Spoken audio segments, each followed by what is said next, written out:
नमस्कार दोस्तों, मैं हूं आपके साथ आशीर्वाद। आप सभी का स्वागत है आईएएस मंत्रा के यूट्यूब वीडियो चैनल पर। आइए चर्चा प्रारंभ करते हैं इस स्पेशल इशू पर। आइए बात करेंगे भारत का जीडीपी आंकड़ों के दोस्तों। ठीक है, आइए बात करें इंडिया में जीडीपी डेटा के बारे में। Quarter 1 of this financial year, जी हाँ, इस वित्तीय वर्ष की जीडीपी डेटा आ गया आज। तो क्वार्टर 1 ऑफ दिस 2024-25 के वित्तीय वर्ष के डेटा आ गए, यानी अप्रैल मई जून 2024 के वित्तीय वर्ष के आंकड़े आ गए हमारे पास। यहाँ पर अप्रैल मई जून के डेटा आ गए जीडीपी के, और काफी खराब परफॉर्म किया जीडीपी ने दोस्तों हमारे यहाँ पर 6.7%। जी हाँ, ये है क्वार्टर 1 की ग्रोथ। पिछले 5 तिमाहियों में सबसे कम, पिछले 5 क्वार्टर में से कम ग्रोथ हुई हमारी ये जीडीपी की। 6.7% रहा है दोस्तों जीडीपी ग्रोथ। अनुमान था 7% के आसपास, 6.7 रहा। शुरुआत अच्छी नहीं हुई है इस बार, यहाँ पर शुरुआत अच्छी नहीं हुई है इस बार। यहाँ पर डेटा आप देख रहे हैं कहाँ पर दोस्तों गया डेटा यहाँ। तो 6.7% ग्रोथ हुई है केवल क्वार्टर 1 में, जबकि पिछले क्वार्टर में देखा जाए, पिछले क्वार्टर में लगभग कितना कंपेयर था, 7.8 था दोस्तों। तो पिछला क्वार्टर 4 रहा होगा जो पिछले वित्तीय वर्ष का 2023-24 का फाइनेंशियल ईयर जब खत्म हुआ होगा, चौथा क्वार्टर, ग्रोथ थी 7.8%। इस बार आई है 6.7%। और कंपेयर करें पिछले साल के क्वार्टर 1 से, 2023-24 के क्वार्टर 1 से कंपेयर करें, तब ग्रोथ थी 8.2%। यानी 8.2 से आ गए हम 6.7 पर आ गए हैं एक साल के अंदर। ग्रोथ रेट में कमी आई है। कारण क्या हो सकते हैं सर इसके पीछे? ग्रोथ रेट में कमी कारण क्या हो सकते हैं दोस्तों?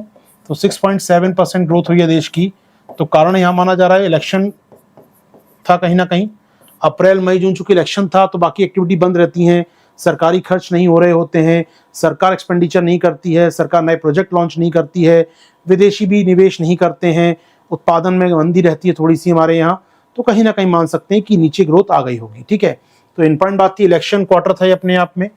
अप्रैल मई जून आप देखते हैं लगभग 2-2.5 महीने इलेक्शन चला, 3 में से।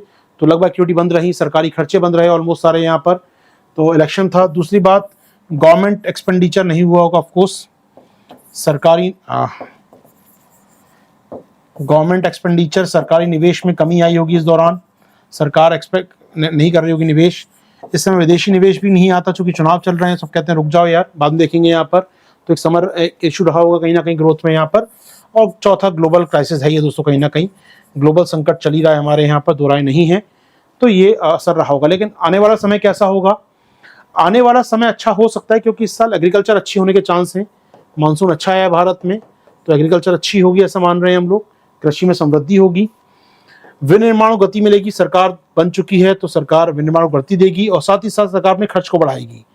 सरकार अपने कैपेक्स को बढ़ाएगी। सरकार अपने 11,11,000 करोड़ रुपए सरकार खर्च, कितना था वो, 11,11,111 करोड़ रुपए सरकार खर्च कर रही है कैपेक्स पर। तो बड़ा पूंजीगत खर्च कर रही है सरकार, उम्मीद कर रहे हैं। तो शायद यहाँ पर सरकारी खर्च बढ़ेंगे और जीडीपी थोड़ा सा ऊपर जा सकता है, ऐसा मान सकते हैं दोस्तों। तो आने वाला समय अच्छा हो सकता है।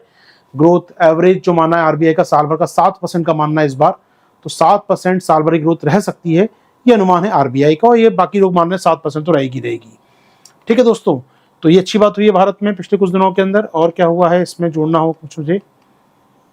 ठीक है, दैट्स इट, काफी रहेगा। कृषि में ग्रोथ अभी कम हुई है, इस क्वार्टर में कम हुई है कृषि में ग्रोथ। मैन्युफैक्चरिंग अच्छा गया 7%, इलेक्ट्रिसिटी गया है दोस्तों। होटल ट्रांसपोर्ट ये थोड़ा कम रहा है।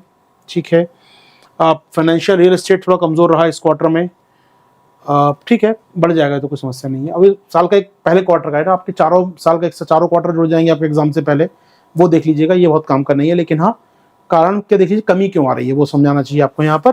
बाकी मुझे लगता है बढ़ जाएगा, तो ऐसा कोई इशू नहीं है। क्वार्टर बहुत कमजोर रहता है हमेशा ये, जब भी इलेक्शन ईयर होता है वो इलेक्शन वाला क्वार्टर हमेशा कमजोर आता है, कोई दो राय इसमें नहीं है दोस्तों। तो दोस्तों कैसा लगा ये वीडियो आपको बताइए कमेंट बॉक्स में। आप ज्वाइन कर सकते हैं मेरे संग मेरी करंट अफेयर्स क्लासेस दोस्तों, जो उपलब्ध हैं जीएस विद आशीर्वाद ऐप के ऊपर, जहां डेली क्लास होती है और नोट्स प्राप्त होते हैं। इसके अतिरिक्त आप जुड़ सकते हैं ऐप पर हमारे पीटी और मेंस के विशेष कार्यक्रम पर। लॉग इन कीजिए हमारी ऐप पर। Thank you.